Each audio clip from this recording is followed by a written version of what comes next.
Nós vamos falar sobre graça, começando com uma leitura da carta aos Romanos, no capítulo 3, versículos 21 a 24. Romanos, capítulo 3, versículos 21 a 24. Assim diz a palavra do Senhor. Romanos 3, de 21 a 24. Agora, porém, independentemente da lei, se manifestou a justiça de Deus, testemunhada pela lei e pelos profetas, justiça de Deus que opera pela fé em Jesus Cristo, em favor de todos os que creem, pois não há diferença, visto que todos pecaram e todos estão privados da glória de Deus, e são justificados gratuitamente por sua graça, em virtude da redenção realizada em Cristo Jesus. Então o apóstolo Paulo está dizendo que toda a humanidade perdeu a graça de Deus. Quando Deus nos criou, quando Deus criou o homem e a mulher, Ele criou o homem e a mulher à sua imagem e semelhança. Quer dizer que a vida de Deus estava na vida do ser humano, plenamente. O ser humano participava da vida de Deus, participava da felicidade de Deus, participava da santidade de Deus. Por isso, o Gênesis diz que o ser humano é criado à imagem e semelhança de Deus. Porém, houve o pecado. O ser humano pecou, o ser humano virou as costas contra Deus. Nós chamamos de pecado original. Quando acontece um pecado grave, o que acontece? Nós expulsamos a imagem e semelhança de Deus.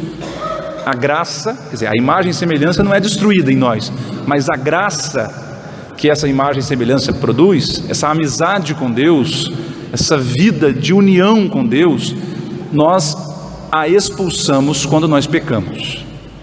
O apóstolo Paulo está dizendo aqui então que nós precisávamos ser justificados. Justificado quer dizer, nós precisávamos ser salvos, libertos do pecado, redimidos. São várias palavras bem semelhantes. Tem uma pequena diferença, mas não vem ao caso aqui agora. Então, os judeus acreditavam que nós somos justificados pela prática da lei de Moisés. Praticando a lei de Moisés, nós voltaríamos, acreditavam eles, à amizade com Deus. Paulo experimentou que isso não é verdade, que se alguém cumprir fielmente a lei de Moisés, os 10 mandamentos, sem a graça de Deus, ele vai para o inferno do mesmo jeito. Então Paulo descobriu, pela experiência da fé dele, que o que salva o ser humano não é a prática das obras da lei, e sim a graça de Cristo. É isso que nós vamos conversar, sobre isso que nós vamos falar aqui hoje. O que é essa graça de Deus?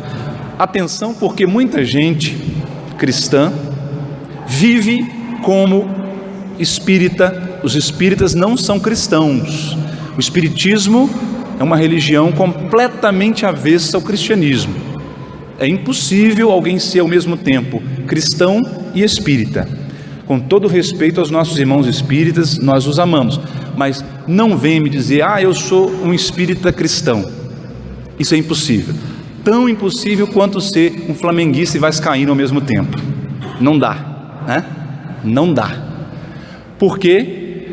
Porque ou eu creio que o que me salva é a fé, a graça, ou eu creio que o que me salva é a obra que eu faço.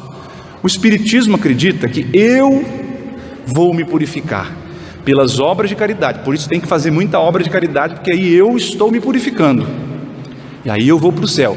Se eu morrer e ainda não estou purificado, eu reencarno, vem uma outra vida para eu pagar, aí eu vou sofrer mais, aí eu vou pagar, e eu tenho que fazer mais caridade para eu me purificar. Veja, não tem salvador, não existe um salvador no espiritismo. O Deus no espiritismo dá uma ajudinha para o ser humano se salvar a si mesmo, assim eles acreditam. Nós não. Para nós, Se Deus não me der a graça dele, eu posso fazer o que eu quiser, eu posso viver fazendo bem, eu posso fazer tudo certinho, eu posso não cometer um erro, que eu vou para o inferno do mesmo jeito. Por quê? Porque os atos de justiça que eu faço não são capazes de compensar o pecado original. O que nos leva para o inferno não é só o nosso pecado atual, quer dizer, o pecado que eu cometo aqui na minha vida. O que me leva para o inferno é o pecado original. Mesmo que eu não tenha pecados atuais, eu vou para o inferno sem a graça de Deus. Mesmo se eu fizer tudo certinho, por causa do pecado original, que foi tão grande, a humanidade está condenada ao inferno. Só mesmo a graça de Deus é que nos salva. Está dando para entender? Se alguém tiver dúvida sobre isso, pode levantar a mão e perguntar, porque tem muita gente cristã que fala como se fosse espírita. Tem muita gente que pensa assim: eu estou passando por esse sofrimento na minha vida, por essa doença, é para eu pagar os meus pecados. Meu irmão, minha irmã, por mais que você sofra, mesmo que você sofresse igual Jesus na cruz, você nunca vai conseguir pagar os seus pecados, porque os seus pecados são grandes demais. Os pecados da humanidade, o pecado original que você herdou. Você pode fazer tudo certinho, que sozinho você não tem salvação. A humanidade não tem salvação sem a graça de Deus. Nós precisamos da graça de Deus, né? Que é o quê? Que é essa amizade com Deus, que é a vida de Deus na nossa alma, né? Isso é que nós chamamos de graça. Então o apóstolo Paulo está dizendo: nós somos justificados gratuitamente. Gratuitamente, quer dizer, não há nada que eu possa fazer, eu por mim mesmo, que possa me fazer merecer a salvação, pelos meus méritos. Não, eu sou salvo gratuitamente, pela fé em Jesus Cristo. Se eu tenho fé em Jesus Cristo, então eu recebo a graça e eu sou salvo. Agora, qual é a diferença, irmãos? Qual é a diferença da nossa fé católica sobre a graça, da fé protestante? Eu falei então da diferença que existe entre a nossa doutrina da graça católica e a doutrina espírita. Você entendeu? Agora, qual é a diferença da doutrina da graça católica em relação à doutrina da graça protestante? Uma grande diferença também. Nós não podemos pensar como os protestantes, nós somos católicos. Assim diz a doutrina protestante. Martinho Lutero, o fundador do protestantismo, depois Calvino também, João Calvino, eles desenvolveram a seguinte doutrina. Eles diziam que a graça de Deus é um olhar benevolente de Deus sobre nós. Então, se eu tenho fé em Jesus, é como se Deus, ao olhar para mim, Deus não visse mais o Juliano, mas ele visse Cristo, certo? O protestante acredita que então é assim: Jesus morreu na cruz por mim, então quando eu tenho fé, eu me escondo atrás da cruz, né? Então quando Deus olha para mim, antes de me ver, ele vê Cristo. Por isso Deus vai me ver, e entre Deus e eu tem Cristo. Então Cristo é como se fosse Deus, como se olhasse para mim e visse não os meus pecados, mas ele visse os méritos de Cristo na cruz. Então Deus me considera santo. Vamos entender bem isso, hein? Deus me considera santo. Eu sou pecador, eu continuo sendo miserável, não valendo nada, mas se eu tenho fé em Cristo, Deus olha para mim e ele, entre aspas, essa expressão não foi de Lutero, eu estou exagerando para você entender, como se Deus finge que vê Cristo quando olha para mim. Eu não tenho mérito nenhum, eu não tenho graça nenhuma em mim, eu sou um pecador, porém quando Deus olha para mim, ele vê Cristo, por isso eu sou salvo. Essa é a doutrina protestante. Essa é a forma como o apóstolo Paulo interpretou a carta aos Romanos e a carta aos Gálatas. Qual é a diferença então? Qual é a nossa doutrina católica? A doutrina que vem desde os apóstolos. Totalmente diferente. Não é uma questão de Deus olhar para mim e ver, me considerar justificado, considerar que eu tenho justiça sendo que eu não tenho. Não é isso. É Deus, quando olha para mim e me ama, Ele cria o bem em mim, Ele cria santidade em mim. Deus me transforma em justo, Deus me transforma em santo. Não é que Deus faz de conta, Ele finge, faz de conta que você não é pecador, eu vou considerar você justo por causa de Cristo. Não, não é isso, é mais do que isso, muito mais do que isso. Deus me transforma em santo, pela graça de Cristo. Para o protestante, a graça não traz nada de novo, não cria nada na alma. Para nós católicos, a graça de Deus cria algo em nós, cria santidade em nós. De modo que, na nossa visão católica, os santos da igreja, eles são santos pela graça de Deus. O apóstolo Paulo fala isso claramente, inclusive é a primeira leitura de hoje, 1 Coríntios capítulo 15. É pela graça de Deus que eu sou o que sou. Então, os santos da igreja, a gente olhar aqui, por exemplo, nosso São João Batista. Por que nós católicos louvamos os santos? Os protestantes não louvam. Por quê? Aí você vai entender por que os protestantes têm essa implicância com a nossa devoção aos santos. Porque, de fato, nessa visão que eles têm da graça, não faz sentido nenhum olhar um santo e louvar. Por quê? Porque o santo não tem mérito nenhum. Não é? Para eles, João Batista é um homem como qualquer outro, Maria uma mulher como qualquer outra. É assim que eles dizem, né? Porque Deus apenas olhou para ele com benevolência, resolveu não considerar o pecado dele. Deus desconsidera o pecado dele e está tudo certo. Então o santo não tem mérito nenhum na visão protestante. Agora, para nós católicos tem. Para nós católicos, a graça de Deus cria uma santidade nele. E se ele, João Batista, se ele não atrapalhar a graça de Deus, se ele deixar a graça de Deus agir, então a graça de Deus o santifica. Ele vira realmente santo, ele vira realmente uma pessoa justa. Mas veja, da mesma forma, não é por vontade própria, não é por iniciativa do homem, João Batista, é a graça de Deus que faz com que ele seja santo, mas ele de fato é santo. Você entendeu a diferença? É meio difícil de entender às vezes. Então, se alguém não entendeu, por favor, pode perguntar. Qual é a diferença da doutrina católica para a doutrina protestante sobre a graça de Deus? Isso é importante. Se você entender isso, você vai entender por que nós temos que louvar os santos. Nós temos que celebrar a missa em ação de graças pelo testemunho dos santos. Nós rezamos, contamos com a intercessão dos santos, que tem mérito diante de Deus. Só que é um mérito que é fruto da graça de Deus também, não é? Então, veja bem, nós católicos cremos que a graça de Deus cria uma coisa, entre aspas, dentro da alma da pessoa que tem fé. A graça de Deus cria santidade.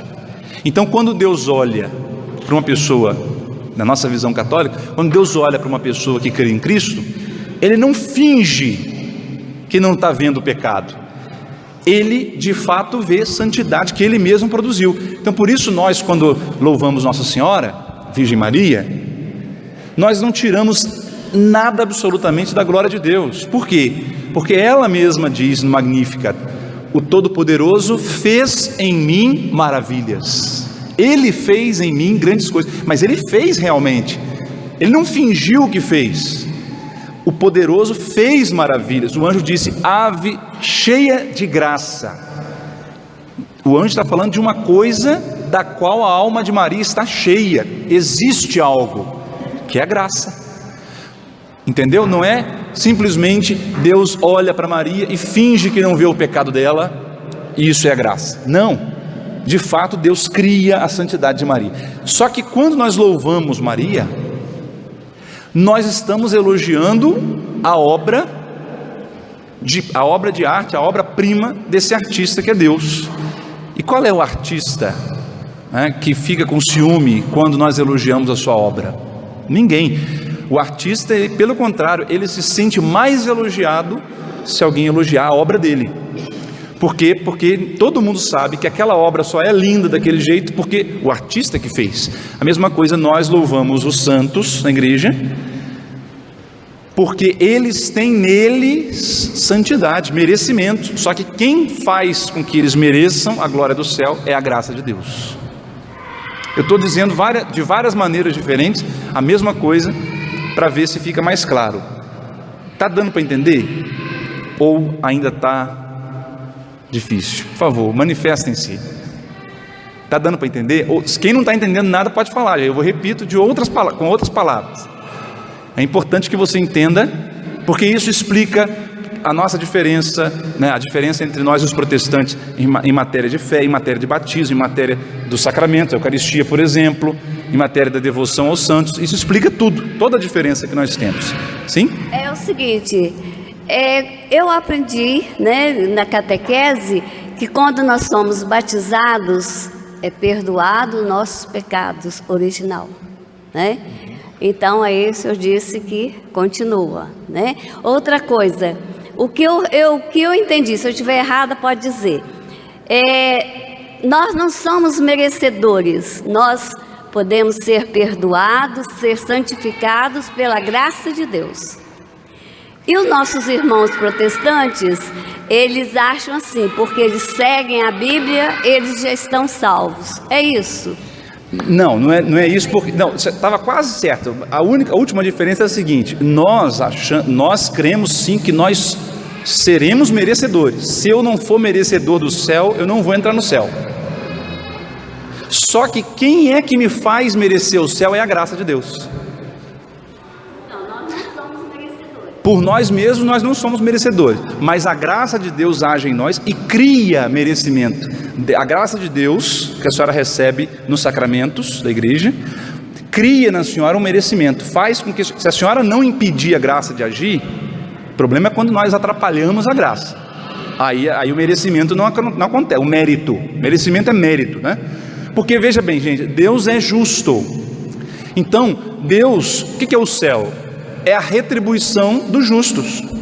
A palavra de Deus diz: Deus dará a cada um o que mereceu pelas suas obras. Mas se nós, sem a graça de Deus, não temos condições de merecer nada, como é que nós iríamos para o céu? Então Deus é justo, Ele é misericordioso, mas Ele é justo. A misericórdia de Deus age em forma de justiça.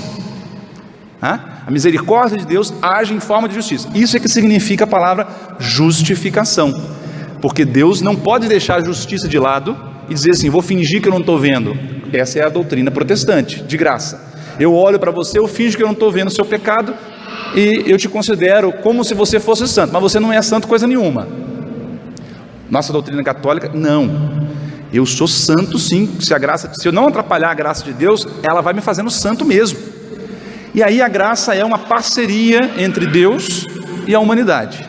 A santidade é uma parceria entre Deus e a humanidade. Deus entra com a graça, 99,99999, e eu entro com a natureza, 0,00001%.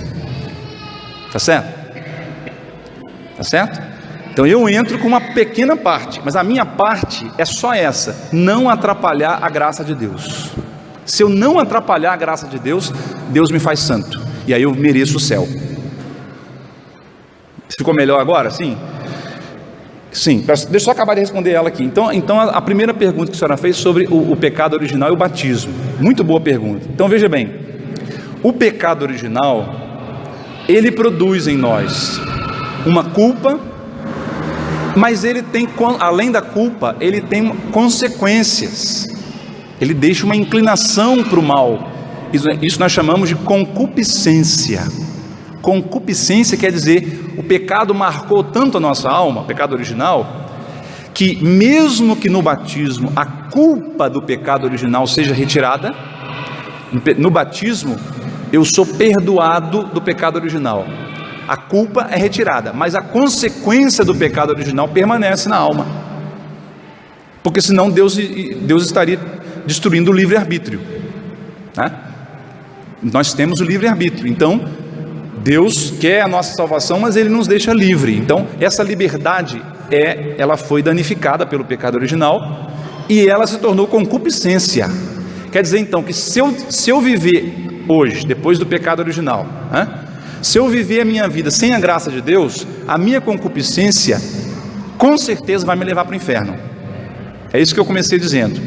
Essa inclinação, mesmo que eu seja batizado, já fui batizado, pecado original foi perdoado, a culpa já foi retirada, mas eu tenho a concupiscência. Então, se eu for deixado depois do batismo, se eu receber só a graça do batismo, mais nada, eu vou para o inferno. Deus então me dá a graça santificante. Aí eu já entro na outra parte que eu queria entrar. Então a graça santificante é a graça que eu recebo no batismo. É essa graça que me coloca no rumo certo, essa graça que conserta aquilo que o pecado original estragou. Só que só essa graça santificante não é suficiente. Eu preciso também da graça atual, como a igreja diz. Quer dizer, aquela graça que vai me acompanhando em cada momento da história. Para cada momento eu preciso de uma graça. Essa é outra doutrina específica do catolicismo. O protestante diz que basta ser batizado. O batismo resolve todos os problemas. Nós católicos queremos, não, o batismo me dá a graça santificante. Só que, por causa da concupiscência, essa inclinação que nós temos para o mal, nós vamos usando mal o nosso livre-arbítrio, então nós precisamos muitas outras vezes da intervenção da graça. Deus precisa dar uma injeção de graça, fazer essa comparação, com remédio. É como se a gente estivesse com um câncer. O pecado é um câncer na alma. Como eu tenho um câncer no corpo, eu preciso receber quimioterapia, doses poderosas de remédio para matar o câncer no meu corpo. Assim também, desculpa essa comparação, mas para você entender, assim também acontece com o pecado. Nós recebemos pelos sacramentos, precisamos dos sacramentos por isso. Os sacramentos são injeções que nós recebemos da graça. Então, assim como eu recebo a graça santificante no batismo, depois eu preciso do sacramento da penitência, por exemplo. Eu preciso da comunhão, a Eucaristia. Eu preciso do matrimônio, se eu for casado, eu preciso da unção dos enfermos, se eu estiver doente. Para cada ocasião da vida, Deus me dá uma injeção nova, uma bezetacil forte, para eu ir voltando sempre à amizade com Ele. E Deus vai criando, quando Deus vai me concedendo a graça, Ele vai criando em mim santidade. Ele vai me fazendo ser merecedor do céu. Porque se eu não merecer o céu, eu não vou entrar no céu. Vou repetir para ficar bem claro. Se eu não merecer, eu não vou entrar no céu. Deus é justo. Porém, quem me faz merecer o céu é a graça de Deus. Ok? Tem que ficar bem claro para não confundir nem com o espiritismo, nem com o protestantismo. A nossa doutrina é diferente das duas coisas. Porque tem uma pergunta também, Eu quero entender essa diferença aí. O senhor disse que é a graça de Deus, mas Ele que nos faz merecedores. Mas como que a gente consegue essa graça de Deus? Boa pergunta. Boa pergunta. Então ela está perguntando como que a gente consegue essa graça de Deus. Bom, então vamos lá. Um grande teólogo da igreja, o maior teólogo de todos, Santo Tomás de Aquino, escreveu um livro, aliás, vários livros juntos, chamado A Suma Teológica. Então, na primeira parte da segunda, a gente chama de primeira sessão da segunda parte da Suma Teológica, Santo Tomás diz, na questão 110 e 111, 110 a 112, ele fala sobre a graça. Então ele diz o seguinte, o que é a graça? Na questão 110, a graça é a vontade de Deus que causa o bem na criatura. Quando Deus ama uma criatura, lhe quer o bem e esse bem se realiza.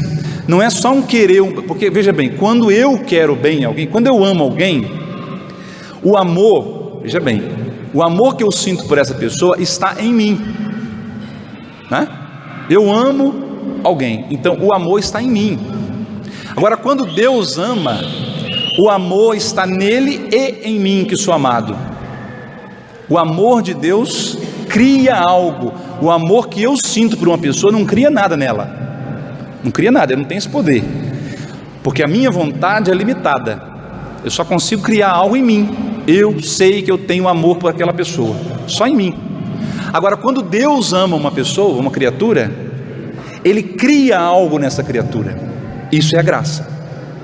Ele cria algo de fato. Isso é a santidade. Isso aqui é a vida dos santos. O que são os santos? São pessoas que foram amadas por Deus, não atrapalharam a ação da graça, e Deus foi criando santidade nelas. A vontade de Deus opera, cria algo concreto, real na alma dos santos, né? Depois, na questão 111, ele diz assim: eu entendo graça de duas maneiras. Primeiro, a graça é a ajuda divina que nos excita a querer e a fazer o bem. Então, a primeira forma de entender a graça, diz Santo Tomás, a graça de Deus é uma ajuda divina, é um socorro gratuito de Deus à minha alma, que excita a minha alma a querer o bem e a fazer o bem. Veja, nem o querer é meu, até o querer o bem. Se eu quero a santidade, esse desejo de santidade foi Deus que me deu, tá certo? Então, por isso que eu disse que a ação da graça para um santo chegar a ser santo é 99,99999%, porque para ele querer a santidade já é obra da graça. Nosso Senhor diz isso em João capítulo 6: ninguém vem a mim se o Pai não o atrair. Então, quando alguém decide, eu vou buscar Deus, essa vontade, essa decisão que ele tomou já é obra da graça. A graça de Deus chegou primeiro, né? Então, primeiramente, a graça é essa ajuda que nos excita, que nos leva a querer e a fazer o bem. Depois, a graça, além disso, é o dom habitual que Deus insere em nós, e esse dom é eficaz. Então, Deus opera. São Paulo diz: é Deus que realiza em mim o querer e o fazer. O querer e o fazer, né? Por isso que tem uma frase aí, que muitos usam, que não é muito correta teologicamente, do ponto de vista católico, que diz assim: castidade, Deus quer, como é que é a frase? Você consegue. Não, Deus quer, e se você não quiser também, você não consegue, e você não consegue coisa nenhuma. Quem consegue para você é Deus, tá certo? Deus quer, você consegue. Só se você entender assim: bom, se Deus quer, logo você consegue, nesse sentido, mas tem que ser bem entendido, senão a gente deturpa a frase, né? Então, a graça é essa ajuda divina que me faz querer o bem, e é o poder de Deus que opera esse bem em mim. E quais são os efeitos da graça? Diz Santo Tomás. São 5 efeitos da graça de Deus em mim. Primeiro, a cura. É o caso do batismo. Deus cura em mim o efeito do pecado original, a culpa do pecado original. Deus me cura. Então, a graça de Deus primeiramente cura. Depois, a graça me faz querer o bem, querer ver a Deus face a face no céu. A graça me faz querer ser santo, né? Então, se eu não estou querendo ser santo, eu preciso pedir mais a graça de Deus. Está faltando a graça de Deus em mim. É a graça que me faz querer ser santo, é a graça que me faz querer ser melhor, né? Terceiro, a graça permite que o bem que eu quero se realize. Quarto, a graça me faz perseverar no bem. É a graça que me faz perseverar no bem. Se não for a graça me segurando, me sustentando, eu caio e perco a graça, né? Quinto, a graça nos conduz à glória do céu. 5 efeitos da graça: a cura, me faz querer o bem, permite que o bem que eu quero se realize, me faz perseverar no bem e me conduz à glória. 5 formas efeitos da graça de Deus em mim. E a questão 112 diz Santo Tomás: como é que eu posso saber, aí respondendo a sua pergunta, como é que eu posso saber que eu possuo a graça ou não? Gostaria de ler para isso um trecho do Catecismo da Igreja. Gente, nós católicos, só para lembrar, né? Nós católicos temos 2 livros que nós não podemos deixar de ter na nossa cabeceira. O primeiro é a Bíblia Sagrada, claro, né? Mas além da Bíblia, nós temos o Catecismo da Igreja. Todo católico deveria ter, né? Todo pai de família, mãe de família deveria ter, porque os pais são os primeiros catequistas, né? Então, o Catecismo da Igreja tem uma versão menorzinha, né, para você não se assustar vendo esse tijolo aqui. Então, o Catecismo da Igreja é a compilação de toda a doutrina católica, a tradição e o magistério da Igreja. Essa é uma outra diferença entre nós católicos e os protestantes. Os protestantes dizem que a revelação de Deus está só aqui. Nós católicos dizemos, não, a revelação de Deus está aqui e na interpretação disso que está aqui. A interpretação da Bíblia também é revelação, e a interpretação correta da Bíblia está aqui, na doutrina da igreja, na tradição e no magistério da igreja, né? Então eu gostaria de ler um trecho do catecismo que vai falar sobre isso. Diz o catecismo no número 1861, está falando do pecado mortal, né? O pecado mortal é uma possibilidade radical da liberdade humana, como o próprio amor. Acarreta a perda da caridade e a privação da graça santificante, isto é, do estado de graça. Então, como é que eu sei, como é que eu posso ter certeza que eu tenho a graça de Deus em mim, que eu possuo a graça de Deus? Ou, em outras palavras, como é que eu posso ter certeza de que eu estou em estado de graça? Eu estou em graça de Deus. Como Maria, alegra-te, cheia de graça. Ela está permanentemente em estado de graça, quer dizer, em amizade completa com Deus. Não há nada que atrapalhe a amizade de Maria com Deus, porque ela é cheia de graça. Como é que eu sei, então, que eu estou na graça de Deus? Se eu não estiver em pecado mortal, pura e simplesmente, tá certo? Então, eu não tenho que descobrir mediante outra coisa a não ser, eu preciso examinar minha consciência e ver, se eu estou em pecado mortal, então eu não tenho a graça de Deus, eu perdi a graça de Deus. Veja, não é que Deus tirou a graça de mim, não. Eu sou muito bravo, já que você pecou, eu vou arrancar a graça de dentro da sua alma. Não, é o contrário. Quando eu pequei, quando eu cometi um pecado mortal, eu expulsei a graça de Deus de mim. Nós vimos hoje no Evangelho, né? Nosso Senhor se deixando tocar pela mulher pecadora, né? Deus quer a salvação do pecador. Deus não retira a graça dele. Nós é que expulsamos a graça. Porque, diz a primeira carta de São João, Deus é luz e nele não há trevas. Então é impossível, usando essa comparação da luz e das trevas, luz e trevas não podem conviver no mesmo espaço. Sabe aquela coisa, como diz assim, esse lugar aqui está pequeno demais para nós dois, né? Quando a mulher vai brigar com o marido, fala assim, olha, não dá, vou sair de casa porque esse lugar está pequeno demais para nós dois.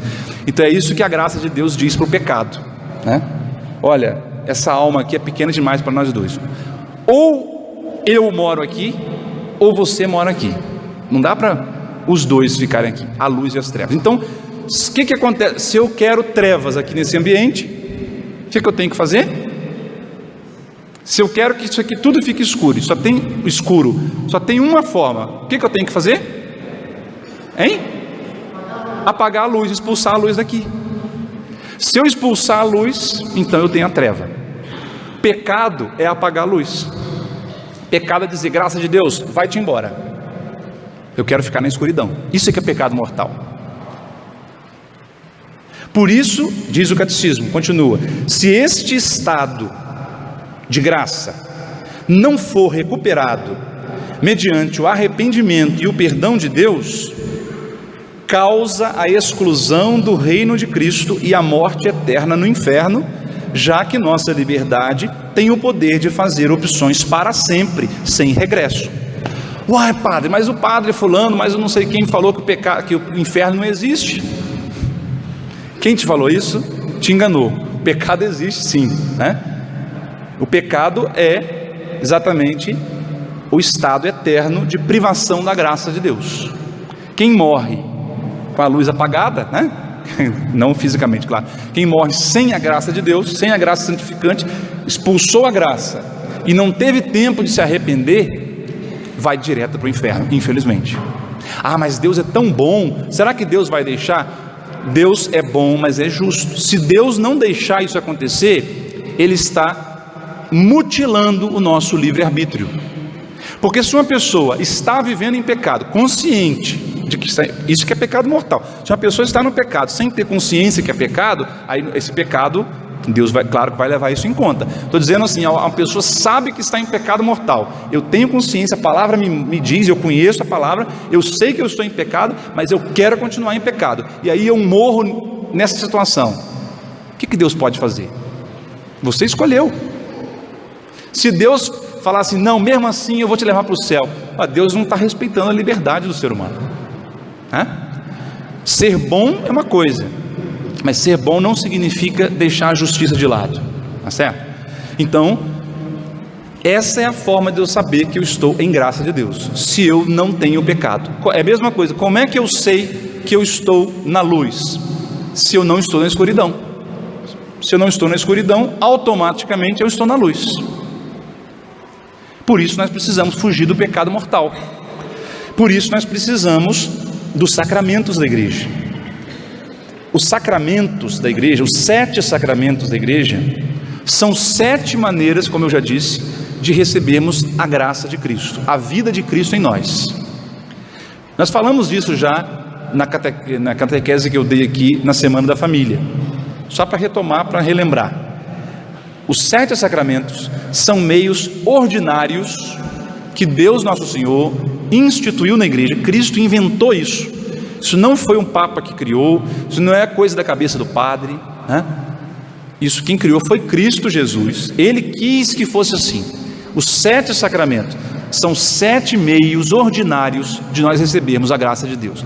Mas e aquele que não é católico? Bom, Deus tem os meios extraordinários para aquele que não conhece a plenitude da verdade, que é a doutrina católica. Deus vai ter outras formas de salvar. Mas nós que somos católicos, para nós, cabe a nós procurar os meios que Jesus deixou na igreja, que são os 7 sacramentos.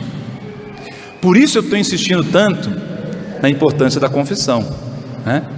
Nós precisamos da confissão, nós precisamos do sacramento da reconciliação, o sacramento da penitência, porque esse sacramento nos dá a graça de Deus que nós perdemos. Então, quando eu cometi um pecado mortal, eu expulsei a graça, eu me tornei inimigo de Deus, eu rompi a minha amizade com Deus. Então eu preciso ser reconciliado com Deus, e isso não se dá automaticamente. E aí, terminando de responder a pergunta da irmã ali, sobre como é que eu sei, por isso nós precisamos do sacramento, porque como é que eu sei que eu não estou em pecado mortal? Como é que eu tenho certeza psicológica de que eu não estou no erro? Para isso servem os sacramentos, não é? Então, eu sei que se ali está pão e vinho, e se o sacerdote diz, isto é o meu corpo, eu sei, embora eu não sinta, embora eu não veja, embora eu não deguste, não cheire, eu sei que ali está o corpo de Cristo. A mesma coisa no confessionário. Como é que eu sei que o meu pecado foi perdoado? Não tem outro jeito, a não ser se eu ouvir de um sacerdote, eu te absolvo dos teus pecados em nome do Pai, do Filho e do Espírito Santo. Se eu estou arrependido verdadeiramente de um pecado mortal, e se eu ouvir isso do sacerdote, ufa, posso dormir em paz, eu tenho certeza, né, de que eu não estou em pecado mortal. Hoje, mas amanhã, se eu cometer outro pecado mortal, eu já perdi aquela graça que eu recebi hoje. Por isso tem tantos católicos arriscando a alma, né? Porque acham que tem que confessar uma vez por ano só. Queridos, só é para confessar uma vez por ano quem peca uma vez por ano, né? Quem peca uma vez por ano só, ok, então você escolhe, eu vou pecar na Semana Santa, né? Que aí na Semana Santa eu confesso, pronto, e fico o ano todo em estado de graça, aí eu posso comungar. Se eu morrer eu vou direitinho para o céu. Aí na Semana Santa do ano que vem eu peco de novo. Se você é desses, parabéns, confessa uma vez por ano. Agora, se você é como eu, sem vergonha como eu, que peca várias vezes na mesma semana, então uma vez por ano é pouco, você vai arriscar. Se você morrer, né, em estado de pecado, você pode perder a salvação. É isso que Jesus diz no Evangelho, e nós, portanto, não podemos desperdiçar. Eu fico preocupado, o padre está domingo, 6h30 ali no confessionário, e a igreja cheia, ninguém vem confessar, fico só olhando, falo, esse povo aqui tá bom mesmo, né? Povo santo, né? Ninguém cometeu nenhum pecado mortal essa semana, né? Ninguém sentiu ódio, ninguém deixou de ir à missa, ninguém foi trambiqueiro, né, na hora do troco, né? Ninguém deu um deslize e olhou uma cena na internet que não podia olhar. Todo mundo santo, que maravilha de paróquia, né? Só que não, né? Só que não. Então nós não podemos perder a oportunidade. Se tem um padre no confessionário, mesmo que você não planejou, lembra ali, não, algum pecado eu cometi, vai no padre e confessa. Não perca a oportunidade, porque é graça de Deus. O nome já diz, é gratuidade. Deus está dando, Deus abriu a porta da misericórdia e diz, olha, tá aqui, né? Ele diz em Isaías capítulo 55, né? Aquele que não tem dinheiro, vinde comprar vinho e leite sem nenhuma paga. Quem tem sede, vem às águas. Vem, Deus está dando de graça, não custa nada. Basta você deixar de ser arrogante, de dobrar o joelho no confessionário e dizer, eu pequei. Basta isso. E se é medo da penitência, não precisa ficar preocupado. Quem já confessou comigo sabe, minha penitência é bem curtinha, né? Porque não é para pagar o seu pecado, sua penitência. É só um ato que você vai mostrar para Deus que de fato você está empenhado em evitar aquele pecado novamente, né? Então, irmãos e irmãs, nós não podemos desperdiçar os meios ordinários que a graça de Deus deixou para nós, de receber o perdão e voltar ao estado de graça. Amém?